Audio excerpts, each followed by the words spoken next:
Hello students, now we have to start the chapter that is the rise of nationalism in Europe. ठीक है, तो अभी तक हमने क्या पढ़ा था कि यूरोप में किस तरीके से मेकिंग ऑफ नेशनलिज्म हो रहा है ना। मेकिंग ऑफ नेशनलिज्म में नेपोलियन बोनापार्ट का रूल हट करके किसका रूल आ गया, वापस से मोनार्की रूल आ गया, जो कि कुछ रेवोल्यूशनरीज को पसंद नहीं था बट कंजर्वेटिव उसको सपोर्ट कर रहे थे। ठीक है, लेकिन क्योंकि रेवोल्यूशनरीज कुछ टाइम तक फ्रीडम और लिबर्टी वाले रूल में रह चुके हैं, तो लोगों को अब ये जो रूल आया है मोनार्कियल रूल, ये पसंद नहीं आ रहा। क्यों पसंद नहीं आ रहा? क्योंकि वो देख चुके हैं ना पहले कि पीपल्स रूल में उन्हें कितनी फ्रीडम थी, किस तरीके से वो अपनी बात को एक्सप्रेस कर सकते थे, और अब सेंसरशिप लग गई थी। तो अधिकतर यूरोप के कंट्रीज में, चाहे वो जर्मनी हो, इटली हो, ऑटोमन एम्पायर हो, है ना, पोलैंड हो, हर जगह रिवोल्यूशनरीज एक्टिविटीज शुरू हो चुकी थी और लोग चाहते थे कि अब चेंजेस आए। ठीक है, तो ये जो टाइम पीरियड था, द एज ऑफ रेवोल्यूशन, कौन सा टाइम पीरियड? 1830 से 1848 तक बहुत सारे चेंजेस हुए यूरोप में। 1815 में ट्रीटी ऑफ वियना हुई, जिसने क्या कर दिया था, बॉर्बोन डायनेस्टी को वापस से रिस्टोर कर दिया था। 1815 से लेकर के 1830 तक बॉर्बोन डायनेस्टी, या हम कह सकते हैं कि मोनार्कियल रूल यूरोप में वापस रहा, लेकिन सीक्रेट रेवोल्यूशनरी एक्टिविटीज कंटिन्यू वहां चल रही थी, है ना, हमने पढ़ा था अबाउट दैट। तो यहाँ पर क्या क्या हुआ, वापस से रिवोल्ट हुआ फ्रांस में 1830 में, है ना, और इसके लिए भी मैटरनिच ने अपने स्पेशल वर्ड्स यूज किए हैं कि when France sneeze the rest of Europe catches the cold. Sneeze मतलब छींकना, यानी जब फ्रांस को छींक आती है पूरे यूरोप को कोल्ड हो जाता है, जुकाम हो जाता है। मतलब एक्टिविटी पहले फ्रांस में शुरू होती है और उसके बाद पूरे यूरोप में उस एक्टिविटी के लिए एक्शंस के रिएक्शंस आने शुरू हो जाते हैं। ठीक है, तो यहाँ पर रिवोल्ट हुआ फ्रांस में 1830 में, वापस से बॉर्बोन डायनेस्टी को खत्म करने के लिए। ठीक है, फिर ब्रुसेल्स में अपराइजिंग हुई, बेल्जियम की कैपिटल है ब्रुसेल्स। ठीक है, तो ये ब्रुसेल्स के अंदर अपराइजिंग हुई, it was the part of Netherland, और ये नीदरलैंड से ब्रोक होकर के, टूट करके अलग हो गया, डिसइंटीग्रेट हो गया। फिर ग्रीक में वॉर शुरू हुई इंडिपेंडेंस की, इट वाज स्टार्टेड इन 1821, लेकिन finally it was independent in 1832। Greek was the part of Ottoman empire. ठीक है, ऑटोमन एम्पायर एक मुस्लिम एम्पायर था जो कि एक बहुत बड़े एरिया में फैला हुआ था यूरोप के। ठीक है, बहुत सारी कंट्रीज को उसने अपने कंट्रोल में लिया हुआ था, है ना। 15th सेंचुरी से ग्रीक ऑटोमन एम्पायर के अंडर में था और finally it got the independence in 1832 in revolutionaries activity की वजह से। ठीक है, फिर रोमांटिक इमेजिनेशन, ये वाला टाइम पीरियड शुरू हुआ। What is romantic imagination? Romance याद आने लग गया? हाँ, रोमांटिक इमेजिनेशन का हम मीनिंग पढ़ेंगे इसका, कि इसका मीनिंग क्या है। It's related to the nation. ठीक है, कि किस तरीके से they start creating the romantic imagination among the people for their country. ठीक है, अपने कंट्री के साथ लव और अफेक्शन किस तरीके से किया जाए। तो इसमें जोहन गॉटफ्राइड हर्डर, इनके कुछ जो इन्होंने कुछ अपने क्रिएटिविटी की उसके बारे में पढ़ेंगे। इसके अलावा कॉल कोरपेंस्की, इनके बारे में पढ़ेंगे कि इन्होंने क्या इसमें अपना कंट्रीब्यूशन दिया। इसके अलावा पॉलिश लैंग्वेज, पोलैंड के ऊपर रशिया का कंट्रोल था, तो they use Polish people, they use Polish language as a weapon against the Russian empire. ठीक है, तो वो किस तरीके से इन्होंने इसको यूज किया वो देखेंगे, किस तरीके से एक लैंग्वेज जो है नेशनलिज्म की फीलिंग को क्रिएट करने के काम आई। ठीक है, तो इसमें हम पढ़ेंगे about the feeling of nationalism, कि किस तरह से नेशनलिज्म की फीलिंग लोगों में आनी शुरू हुई और उन्होंने अपने लिए एक अपना खुद का स्टेट या नेशन क्रिएट करने के लिए काम करना शुरू किया। फिर हम पढ़ेंगे about the hunger, hardship and popular revolt.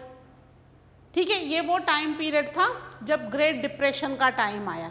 पढ़ा था ना हमने great depression last year, Germany, Hitler, याद आया कुछ?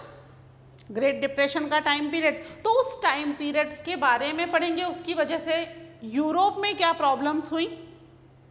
ठीक है, इसकी वजह से बहुत सारी उथल पुथल तो मची ही, प्लस फ्रांस जो था इट बिकम रिपब्लिक। ठीक है, वापस से यहाँ पर अपराइजिंग हुई, रिवोल्ट हुआ और फ्रांस एक कॉन्स्टिट्यूशनल मोनार्क में कन्वर्ट हो गया था वापस। यहाँ again it become a republic, वापस से रिपब्लिक हो गया, यानी बॉर्बन डायनेस्टी को इन्होंने यहाँ पर वापस खत्म कर दिया। फिर सिलेसिया के अंदर भी वीवर्स का एक रिवोल्ट पढ़ेंगे हम, कि किस तरीके से वीवर्स जो थे वो बहुत परेशान थे and finally they start the revolt. ठीक है, क्या किया उन्होंने उस रिवोल्ट में, दैट वी विल डिस्कस। फिर हम पढ़ेंगे अबाउट द फ्रैंकफर्ट पार्लियामेंट। ठीक है, जर्मनी में फ्रैंकफर्ट पार्लियामेंट बनी, काफ़ी सारे मेंबर्स थे उसके, बहुत बड़ा एक पार्लियामेंट इन्होंने बनाया, but finally it was failed. क्यों फेल हुई, व्हाट वाज द रीज़न? ठीक है, उस फेल के रीजंस क्या थे वो हम पढ़ेंगे and then we will discuss about the outcomes. की फ्रैंकफर्ट पार्लियामेंट फेल तो हो गई, कोई भी अगर ऑर्गेनाइजेशन बनती है तो कुछ ना कुछ उसके आउटकम्स तो होते ही हैं, तो इसके आउटकम्स क्या थे उसके बारे में हम स्टडी करेंगे। ठीक है, this is all about the age of revolution. ठीक है, तो आप इस फ्लो चार्ट को एक बार बना लो, जिससे कि जब भी आप इस टॉपिक को पढ़ो तो आप एक व्यू में पूरा टॉपिक कवर कर लोगे। आपको पूरे टॉपिक्स डिटेल में पढ़ने की बजाय यहाँ से आपको क्या हो जाएंगे, रिकॉल हो जाएंगे सारे टॉपिक्स। ठीक है, हमारा चैप्टर ये बहुत बड़ा है और थोड़ा डिफिकल्ट भी है, इसलिए हर टॉपिक के फ्लो चार्ट्स हम बनाते जाएंगे, जिससे कि ये हमारे लिए क्या हो जाए, थोड़ा इजी हो जाए, है ना। तो एक निगाह में हम ये टॉपिक पूरा कवर कर लेंगे। ठीक है, तो आप एक बार इसको नोट डाउन कर लो, उसके बाद फिर हम शुरू करते हैं इस टॉपिक के एक एक पॉइंट से कि कब कैसे क्या हुआ। ओके,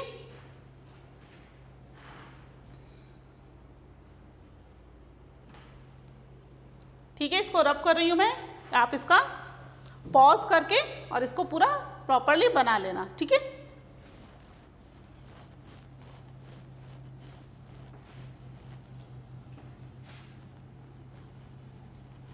तो अब हम पढ़ेंगे सबसे पहले क्या है, फर्स्ट टॉपिक फ्रांस, है ना। मैटरनिच की जो डिस्क्रिप्शन था about the France, that is correct, है ना, कि फ्रांस में कुछ होगा तो पूरे यूरोप में धमाका होगा, कुछ ना कुछ तो होगा पूरे यूरोप में। एज सच ऐसा नहीं है कि फ्रांस में चेंजेस हो और बाकी यूरोप शांत बैठा रहे, ऐसा नहीं हो रहा है ना। तो यहाँ पर फ्रांस के अलावा और भी दूसरी कंट्रीज़ हैं, जैसे जर्मनी है, इटली है, ऑटोमन एम्पायर, पोलैंड, यहाँ की जो कंट्रीज़ हैं, यहाँ पर रेवोल्यूशनरी एक्टिविटीज़ तो होना शुरू हो गई।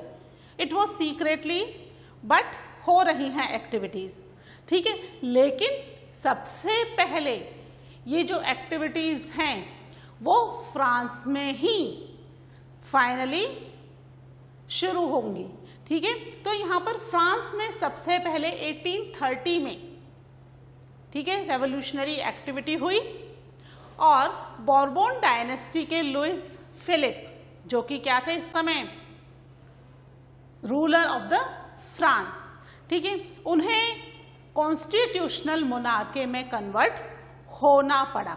अगर वो नहीं होते तो maybe there are some other consequences, है ना। तो उसको अवॉइड करने के लिए दे एक्सेप्ट कि भी जो कंट्री है फ्रांस है वो किस में हो जाएगी, वापस से कॉन्स्टिट्यूशनल मोनार्क में कन्वर्ट हो जाएगी। ठीक है, क्या हुआ सबसे पहले, द फर्स्ट अपहेवल कहाँ शुरू हुआ,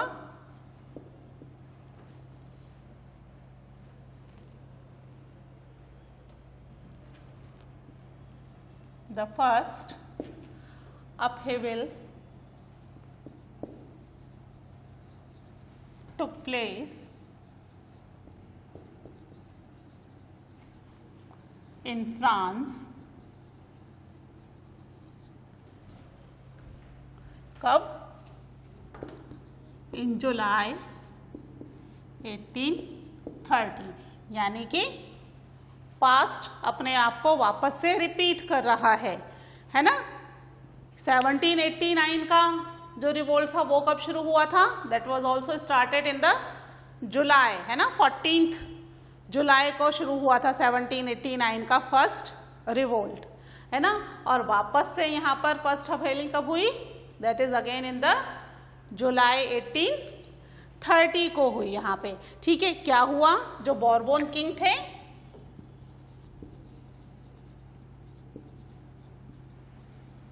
Bourbon king were overthrown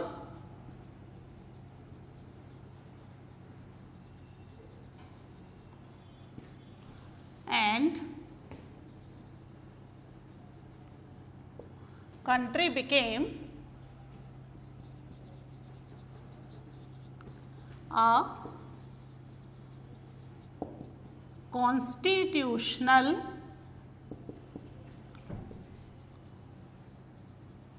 monarch. ठीक है, कंट्री जो थी वापस से कॉन्स्टिट्यूशनल मोनार्क में कन्वर्ट हो गई। ठीक है, किसके अंडर में, अंडर कौन है इस समय राजा, क्या बताया आपको, लुइस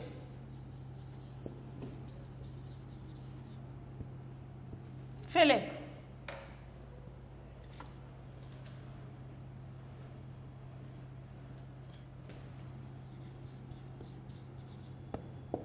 ठीक है, Louis Philippe was the ruler at that time. ठीक है, इससे पहले कौन था रूलर, लुइस 16, है ना। लास्ट ईयर हमने लुइस 16 पढ़ा था, लेकिन अब इस बार रूलर चेंज हो गया, he is the Louis Philippe, जिसने क्या किया यहाँ पर, रूल किया 1815 से 1830 तक। 1830 के बाद यहाँ पर वापस से रिवोल्ट हुआ and the Bourbon king was overthrown, country become a constitutional monarch. और मोनार्क कौन है यहाँ पर, लुइस फिलिप है। ठीक है, यानी वापस से कंट्री में चेंज हो गया है। और यहाँ पर मेटरनिच का स्टेटमेंट आता है,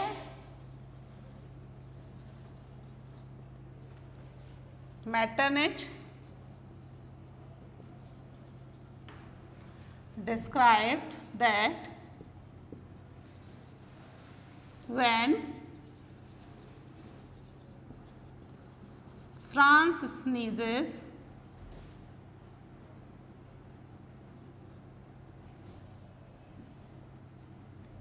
the rest of Europe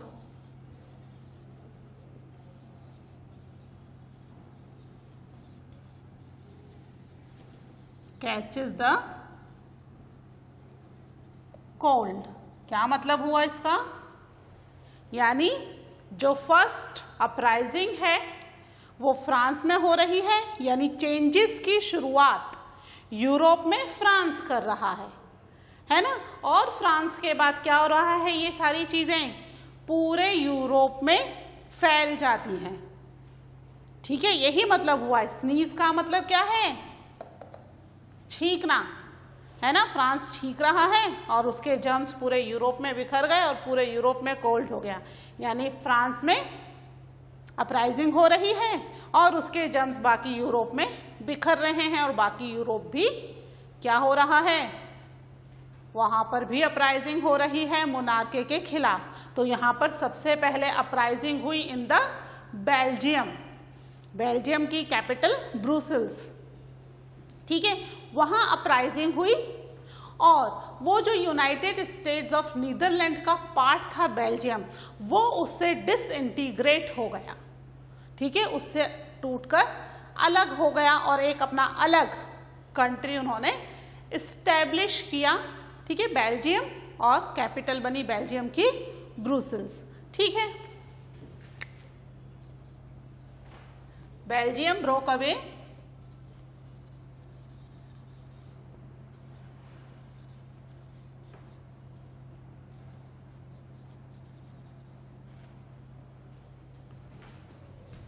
from the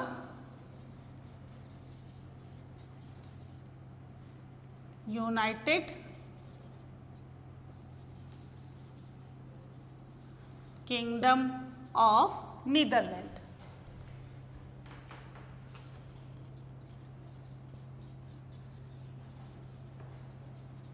ठीक है। नीदरलैंड का पार्ट था बेल्जियम। तो यहाँ पे फ्रांस में हुआ, ठीक है, फ्रेंच अपराइजिंग का असर कहाँ हो गया, बेल्जियम में हुआ, और नीदरलैंड की एक कंट्री जो थी वो उससे डिसइंटीग्रेट हो गई, ठीक है। नोट डाउन करो इसको। इसके बाद हम देखते हैं about the Greek war of independence, okay.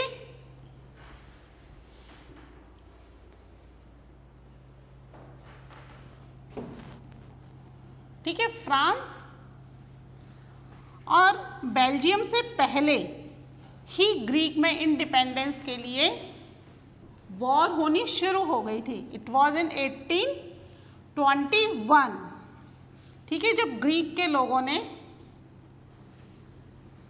Independence के लिए फाइट किया। और आपको याद होगा शायद कि ग्रीक ही ऐसी कंट्री है जहां पर सबसे पहले यूरोप में सिविलाइजेशन हुआ था, है ना। लेकिन अभी वो किसके कंट्रोल में थी, it was the part of the Ottoman empire, ठीक है। तो अभी हम देखते हैं अबाउट द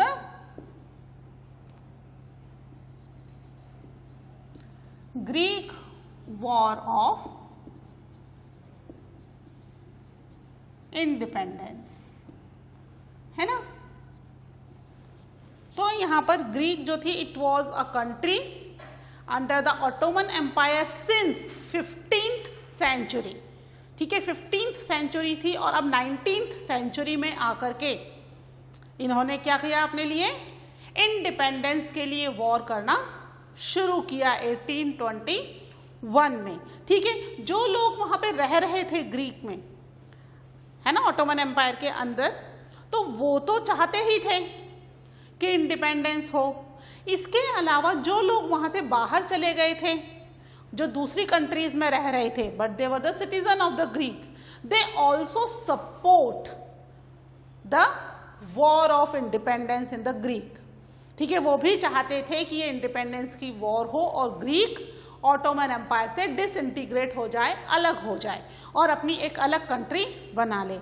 इसके लिए उन्होंने अपनी हिस्ट्री को ग्लोरीफाई करना शुरू किया, ठीक है। ग्रीस की हिस्ट्री जो थी, इट वॉज वेरी डिफरेंट, क्योंकि फर्स्ट सिविलाइजेशन यही हुआ था।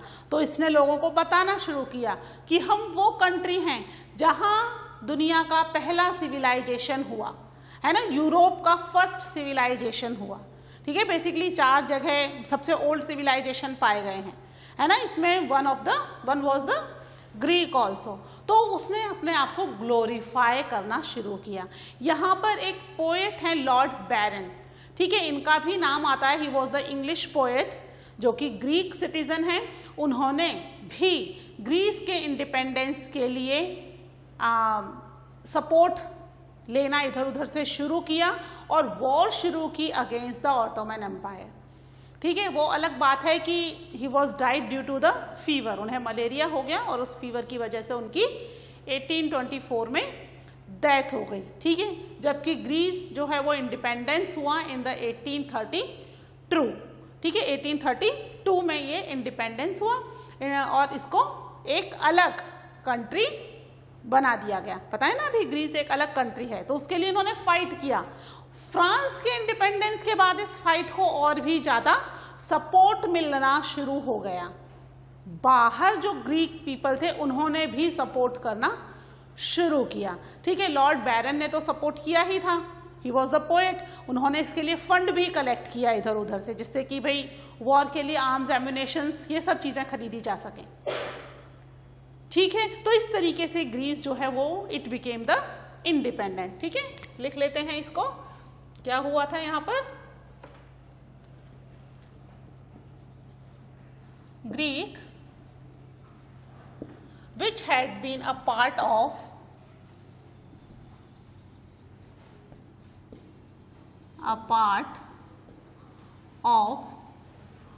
Ottoman Empire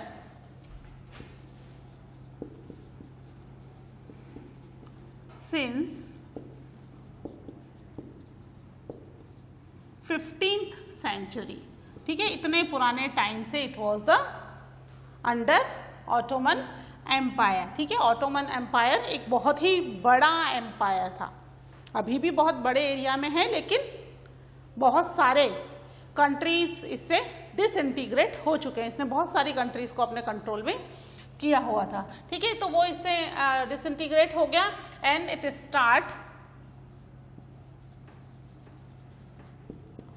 started the struggle for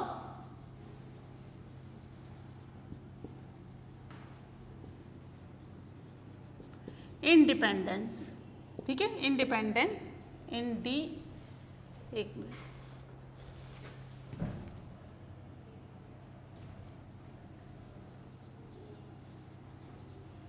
ठीक है, इंडिपेंडेंस के लिए उन्होंने स्ट्रगल शुरू किया। ठीक है, और यहां पर नाम किसका आता है, लॉर्ड बैरन का। ठीक है, he was a English poet। ठीक है, he organized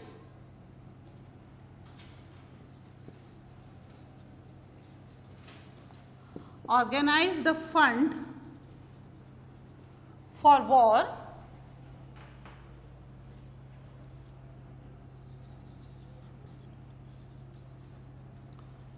and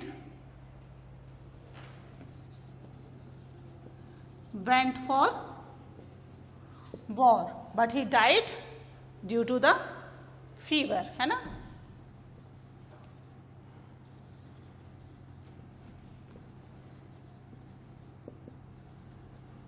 due to fever. ठीक है, फीवर की वजह से इनकी डेथ हो गई 1824 में। ठीक है, लेकिन इनकी डेथ के साथ यहाँ पर वॉर रुकी नहीं, वॉर कंटिन्यू चली और फिर फाइनली जो ग्रीस था इट बिकेम इंडिपेंडेंस इन 1832 यहाँ पे। ठीक है, किसके through, the treaty of Constantinople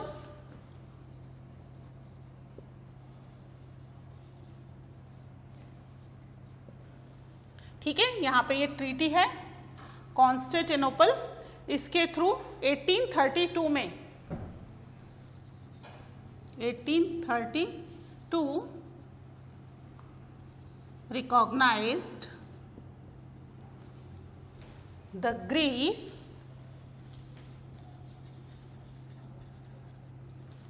as an independent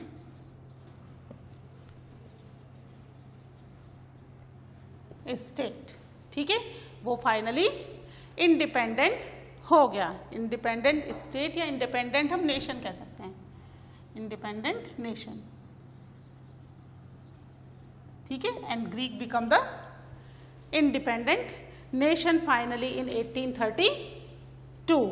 ठीक है, treaty of Constantinople is an important treaty जिसके through finally it was independent. तो यहाँ पर ग्रीक वॉर ऑफ इंडिपेंडेंस हुई, कितनी वॉर हो गई, France it's overthrown the monarchy and became the republic. फिर बेल्जियम, ठीक है, it disintegrate from the United Kingdom of Netherland and then Greek it also disintegrated from the Ottoman empire. ठीक है, Ottoman empire जहां पर लगभग वो 400 सालों से जिसके कंट्रोल में रह रहा था। ठीक है, और यहाँ पर ट्रीटी ऑफ कॉन्स्टेंटिनोपल के through it became independent in 1832। ठीक है, 1830 में क्या हुआ, फ्रांस रिपब्लिक बना, उसी के आसपास बेल्जियम डिसइंटीग्रेट हुआ और उसी के आसपास ग्रीस भी इंडिपेंडेंट हुआ and it become a independent nation state. ठीक है, इस तरीके से फ्रांस ने शुरुआत की और कई जगहों पर इंडिपेंडेंस के लिए फाइट होना शुरू हो गया। ठीक है, तो आप इसको नोट डाउन कर लीजिए और इसके बाद हम मिलते हैं in the next lecture with the next topic. Till then take care, bye.